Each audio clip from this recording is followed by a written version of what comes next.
Today you have 5 sailors working here. If we went up this ladder, we'd go up to the conning tower, and if we went up higher, we'd go up to the bridge. We don't go up this ladder anymore because too many people have fallen down. I probably should see behind you, sir, there's some ribbons, and you see those ribbons, there's a dolphin and silver on top of it. Everybody see the dolphin? Someone want to point to it? Right? That's a dolphin. That means they're certified as a submarine. Silver is enlisted, gold would be officer. Okay. When the order comes to dive, a lot of things simultaneously have to happen. If I turn the dive alarm on, it's going to be loud. You kids going to be okay with that? How about the little girl? Kids cross. Okay. The dive alarm is so beep and beep. I'm going to turn it on, so this is the real one now. 20 years. That's it. That's it. No, actually, 3 would go up. I prefer that sound. 3 goes out. Anyway. No. Okay, when that happens, a lot of things simultaneously have to happen. On the outside of the boat, in the front and the back, you have planes that stick out. Like those planes have to be angled down. Is where you come in. Have to be angled down, right? Those wheels angle the planes.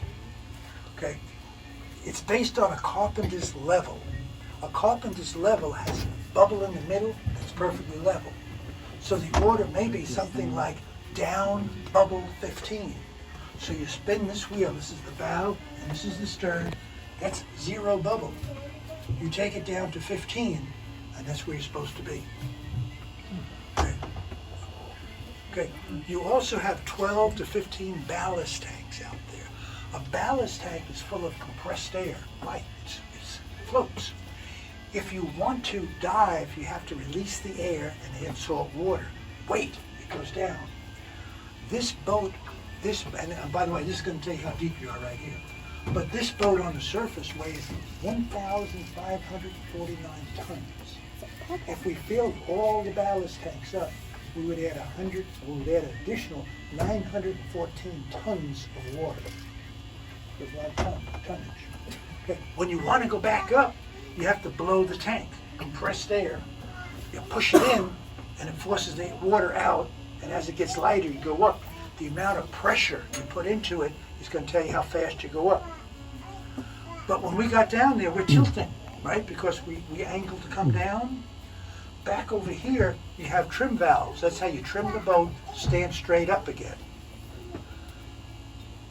Behind these folks here, you have, that's how you open it, those levers, that's how you open and close ballast tanks.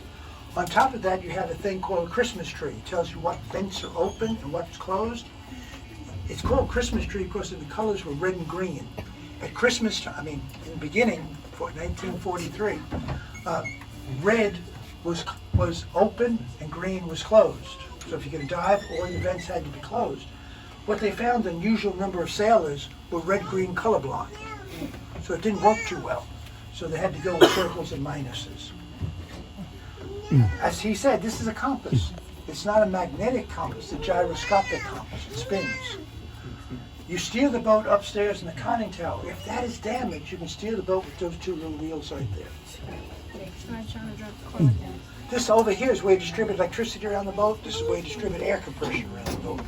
Below us is a series of things. You have a walk-in freezer for food, a walk-in refrigerator for food, you have a freshwater tank, and you also have things you want to get rid of. You have your brown water tank, your sewage tank. You have your bilge pump tank. Bilge pump is the bottom row of boats. You have an ugly, oily, greasy slush that is pumped into these tanks. And you also have trash. You can't release those things in hostile waters because it leaves a trail. You have to wait till you get to friendly waters, then you release it. Okay. You've seen this probably on television. Now hear this is the captain speaking. Right. This would be your collision alarm, which doesn't work right now. Any questions about this room? About 5 sailors working here. I had a quick dumb question for you. Please do. Okay, for blowing the tanks, all the rest of that stuff. When they had air in the tanks and they'd fill them up with water, would they recompress that air and store it someplace? No. Or did they lose it? They lose it. But see, at night they had air compressors that made more compressed air. A boat of this nature was actually a surface boat. In World War II, this boat was on the surface at night. That's why it's painted black, because it's harder to see. And the only time it really was submerged was in the daytime, because for the same reason it couldn't be seen that well. Got it. I always wondered that. Sure.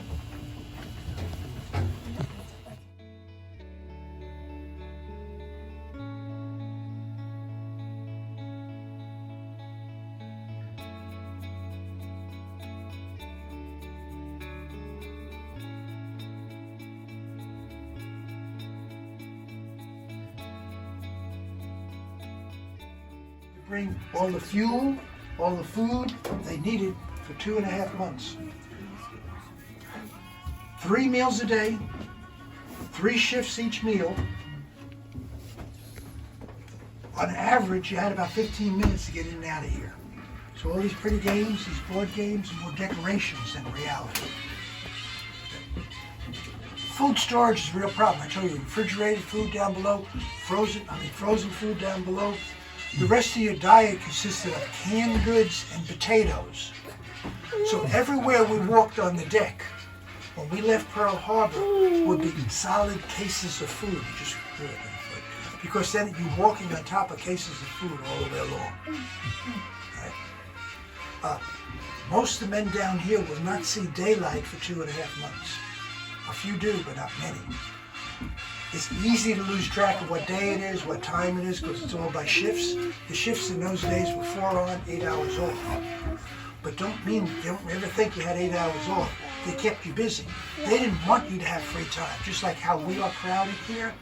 If we had a lot of free time, we begin getting on each other's nerves.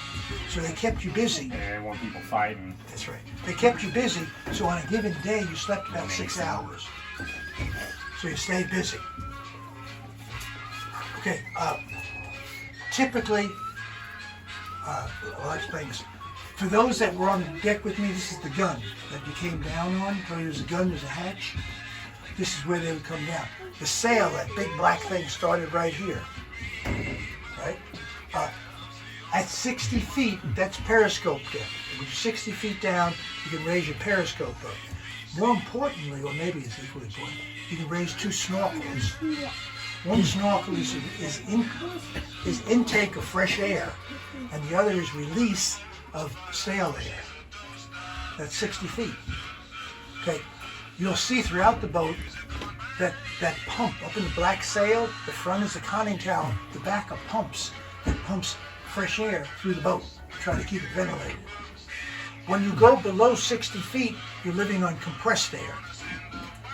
Okay, so one of the many things you have to do when you go below 60 feet, you have to close the snorkels. This is how you would close the snorkels. You close that thing there. Okay. In World War II, coffee cups had 2 rings on them. You may see them back there. It's a fat ring and a skinny ring. Everybody see them back there? Fat ring and skinny ring. The intent was when you're at stationary, when you're at port, fill it up to the fat ring. When you get to sea, you fill it up to the skinny ring so it won't slosh out. Any questions about this room? Okay, we're in the enlisted area. You remember how the officers slept, right? Now we're going to take a look at how the enlisted people sleep.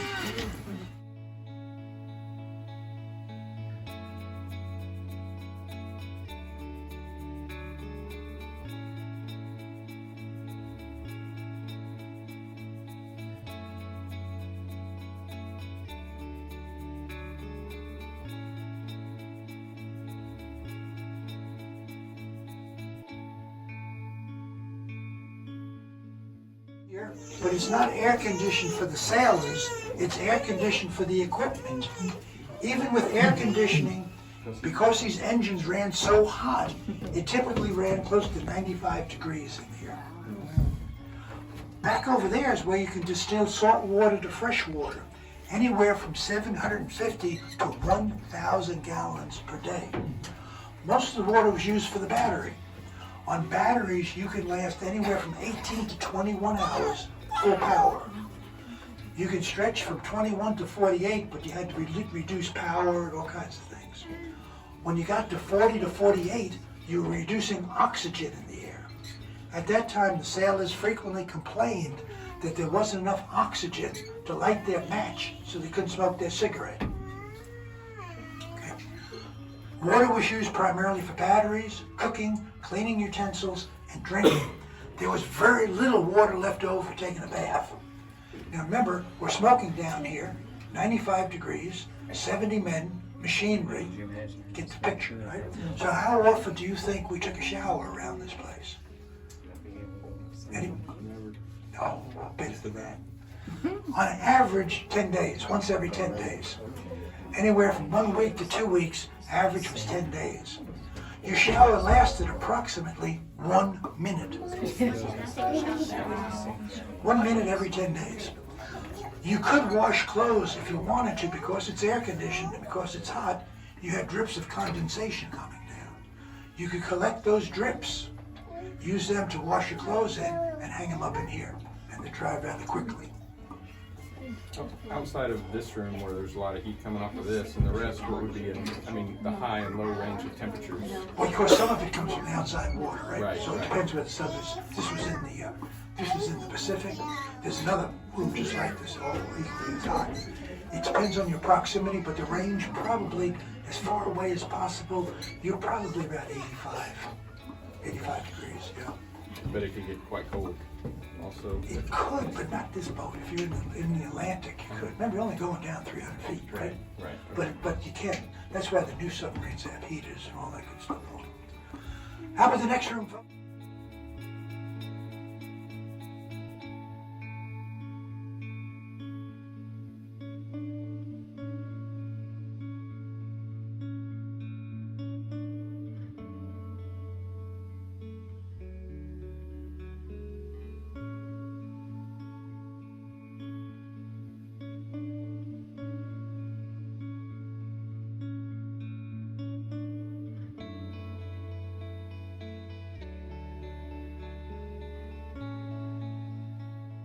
Tower, that big black thing up there, that's where the captain is.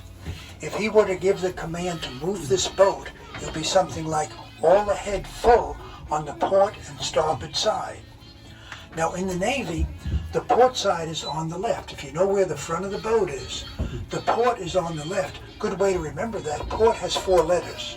Left has 4 letters. Starboard is on the other side. When that happens, these school bells ring, which is a different sound. There are 2 sailors here, port side and starboard side. When those school bells ring, they look to these things. These are engine order telegraphs. You may notice that the primary arrow is on stop right now. The captain can control that arrow, and in our example, if it's all ahead full, he'll move it to full. You see where full is, right? Yes. So then the sailor has control of this one. You can turn it around, right? Move around. Move that thing around. Put it on full. Put it on full. Yep. Okay. You're going backwards, so want to go on the other way? I'd rather go the other way. There you go. Put it on full. There you go. There you go. Okay. When both arrows are looking directly at each other, you just communicated to the captain, I understand the command. Then the captain's arrow is going to go back up to stop, because that's where we are right now. As we add power, like in your automobile, it's going to slowly move forward. And when it gets to full, we stop. How we do that is with these things. These are duplicates. This is port side, and that is starboard side. Like in your automobile, this is like an emergency brake. If that's engaged, you can't do anything. You have to disengage that. The ones on the very end are reverse. There's 3 left. 2 of them are for the diesel, and 1 is for battery. So it depends what power we're on. If we're on the surface, we're running off of diesel. Increased speed goes this way. Likewise, if you want to decrease speed, you go that way. But increased speed, watching this the whole time, and when it gets to full, we stop. That's what our command was. In the event we went the wrong way, these wrong direction indicator lights are going to come on. And then on the nicest way possible, there'll be a chief petty officer come down and talk to you. And you only make that mistake once, and it will be a painful mistake. Okay. Over here is where you can turn, now where you are, that's where you can turn diesels on and off with that stick shift. Everything up here tells you about what's going on with the batteries. Okay, any questions about this room? If the wrong direction indicator, is that based on these not being in sync, or does somebody up there have to push a button and say, Somebody hey, up there say, hey, something's not right. yeah, okay. Usually what happens, you try to go reverse when you're supposed to go forward.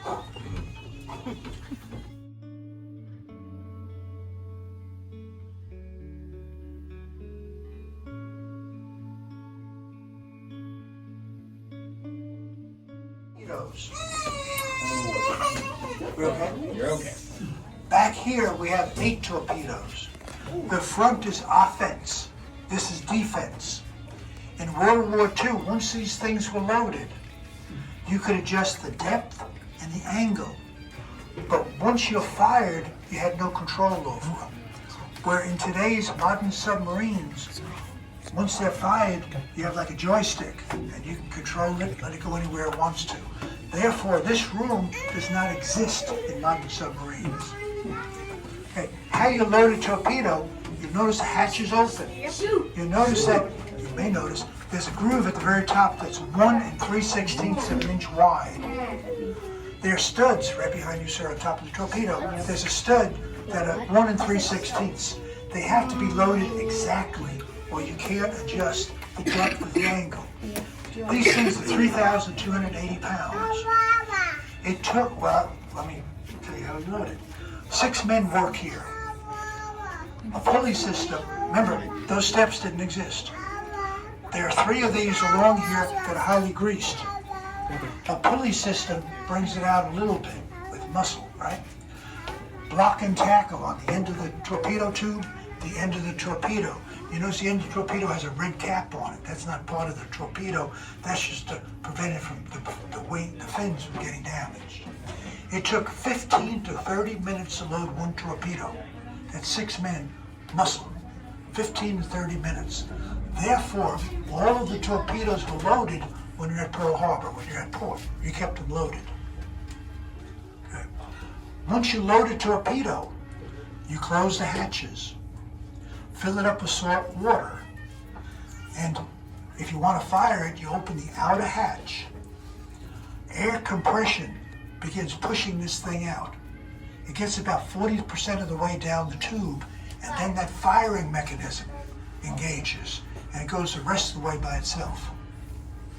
Did I show everybody firing mechanism? Yes. Okay, all right.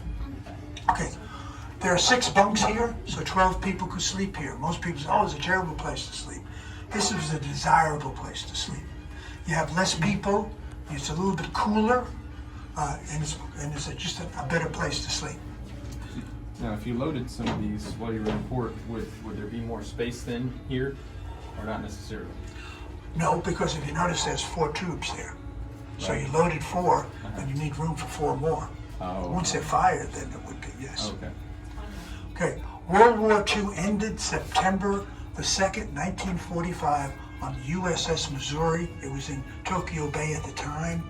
This submarine was anchored in Tokyo Bay then, just to see a historical perspective. This submarine remained in active service in the Pacific till 1958. It was in the Korean War. In 1958, it went back to New London, Connecticut. That's where the training base for submariners is there. And it was a training submarine till 1968. It eventually came here in 1971. Okay, any questions of me, folks? I'd like to get some air, but it's going to be hot up there, so I don't know what. All right.